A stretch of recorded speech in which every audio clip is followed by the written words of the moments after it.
नमस्कार, मी Vaishali kitchen recipes मध्ये तुम्हा सर्वांचे पुन्हा एकदा खूप खूप स्वागत। आज आपण इथे बनवतोय मटारच्या पुऱ्या। चला तर मग याची आपण झटपट रेसिपी बघून घेऊया। हे बघा, अगदी मस्त छान ताजे ताजे मटारचे आपण दाणे काढून घेतलेले आहेत आणि यापासून आपण अगदी मस्त पुरी बनवणार आहोत। चला तर मग आपण मटारच्या पुरीची झटपट रेसिपी बघून घेऊया। इथे मटारच्या पुऱ्या बनवण्यासाठी मी वाटीमध्ये हे एक वाटी मटारचे दाणे सोलून घेतलेले आहेत। ते आता मिक्सरच्या भांड्यामध्ये आपण घालून याला अगदी छान बारीक करून घेतलेलं आहे। खूप जास्त चिकन पेस्ट करायची नाहीये, तर थोडंसं जाडसर असंच मी दळून घेतलंय।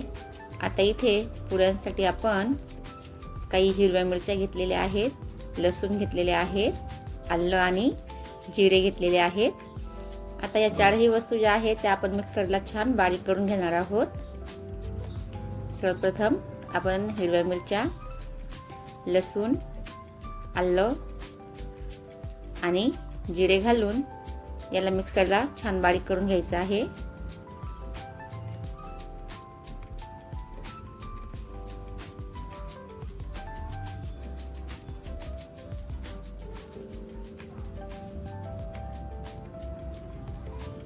आता आपण हे बघा, अगदी छान ही हिरवी मिरची आणि लसूण इथे बारीक करून घेतलेली आहे। इथे पुऱ्या बनवण्यासाठी मी गव्हाचं पीठ घेतलेलं आहे, एक मोठी वाटी, आणि हे पीठ जे आहे ते मी चाळून घेतलंय। 2 ते 3 चमचे इथे बारीक रवा घेतलेला आहे, हिरवी मिरची आणि लसणाची पेस्ट, हळद, लाल तिखट, 2 ते 3 चमचे तीळ, बडीशेप घेतलेली आहे 1 चमचा आणि 1 चमचा ओवा घेतलेला आहे। आता एका बाउलमध्ये आपण गव्हाचं पीठ काढून घेतोय। गव्हाचं पीठ मी अगोदर अगदी छान मस्त चाळून घेतलंय। आता याच गव्हाच्या पिठामध्ये 2 ते 3 चमचे रवा घालून घ्यायचा आहे।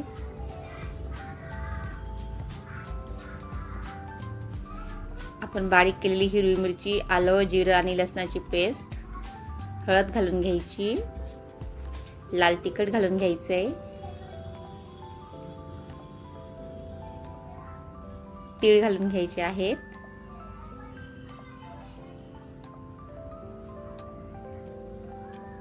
बडीशेप मी थोडी बारीक करून घेतली होती,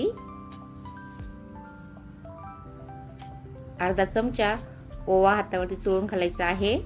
ओवा घातल्यामुळे कुठल्याही तिखट पुऱ्या खायला अगदी छान लागतात।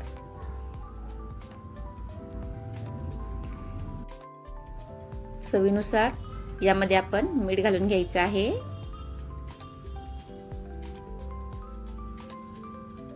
तसेच यामध्ये आपण भरपूर कोथिंबीर घालणार आहोत।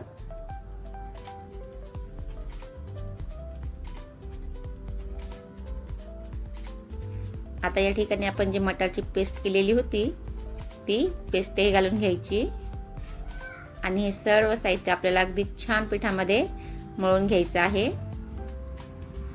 अगोदर पिठामध्ये हे सर्व मी हाताने मिक्स करून घेते, त्यानंतर अगदी थोडं थोडं पाणी घालून आपल्याला याचा अगदी छान पिठाचा गोळा तयार करून घ्यायचा आहे। जसं आपण नेहमी पुऱ्यांना पीठ भिजवतो अगदी त्याचप्रमाणे। या मटारच्या पुऱ्या खायला अतिशय रुचकर लागतात। इथे हे पीठ आपण अगदी छान मस्त एकजीव असं मळून घेतलेलं आहे। यामध्ये आपण रवा घातलेला असल्यामुळे या पुऱ्या अगदी छान कडक राहतात,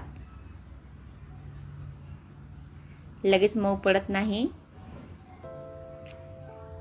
इथे आपला पिठाचा गोळा मळून अगदी मस्त तयार झालेला आहे। आता याच्या आपण पुऱ्या करून घेणार आहोत। त्यासाठी इथे मी अगदी छोटे छोटे गोळे तयार करून घेतलेले आहे। या मटारच्या पुऱ्या ज्या आहेत ना मैत्रिणींनो, त्या गरम गरम खायला अतिशय रुचकर लागतात, खूपच मस्त।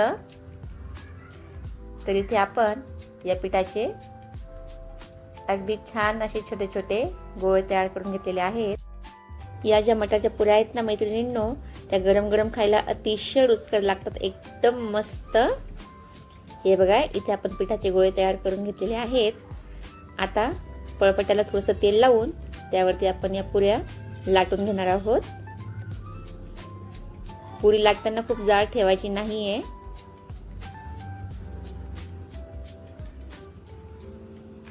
हे बघा, अगदी याप्रमाणे पातळ अशी आपण पुरी लाटून घेतलेली आहे. आता त्याच पद्धतीने इथे मी बाकीच्या पुऱ्याही लाटून घेते.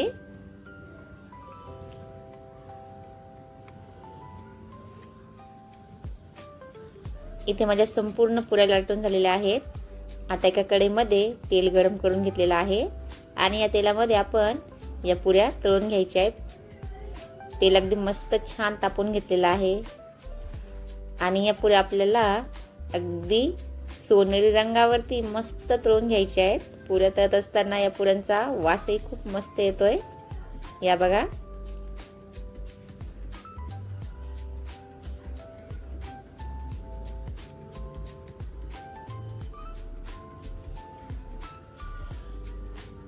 मटारची भाजी, मटारचा मसाले भात तर आपण नेहमीच करतो, पण या मटारच्या पुऱ्या सुद्धा खूपच छान लागतात.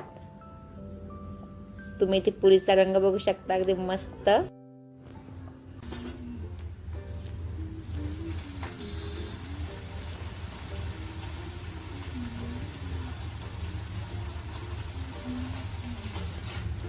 आपली मटारची पुरी इथे अगदी छान फुललेली आहे.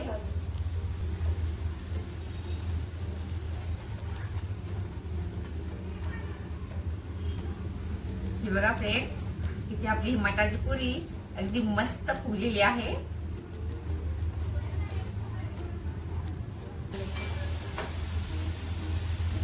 आता या ठिकाणी आपण सर्व पुऱ्या तळून घ्यायच्या आहे. हे बघा, आणि या पुऱ्यांचा वास सुद्धा अगदी मस्त सुटलेला आहे. तुम्ही बघू शकता मैत्रिणींनो, इथे आपल्या या मटारच्या पुऱ्या अगदी छान मस्त अशा टम्म फुगलेल्या आहेत. इथे पुरी तळत असताना आपलं तेल जे आहे ते अगदी मस्त गरम असायला हवं.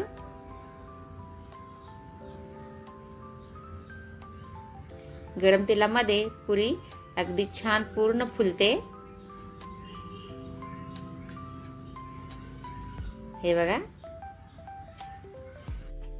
इथे टम्म अशी फुगलेली आपली ही पुरी अगदी मस्त बनवून तयार झालेली आहे. तुम्ही सुद्धा मैत्रिणींनो या मटारच्या पुऱ्या नक्की करून बघा. टोमॅटो सॉस सोबत, लोणच्या सोबत किंवा दह्यासोबत या खायला अतिशय छान लागतात, एकदम मस्त. आणि हो, या पुऱ्या अजिबात तेलकट झालेल्या नाहीये. तुम्ही बघू शकता, अगदी छान फुगलेल्या आहेत. तुम्ही सुद्धा नक्की करून बघा.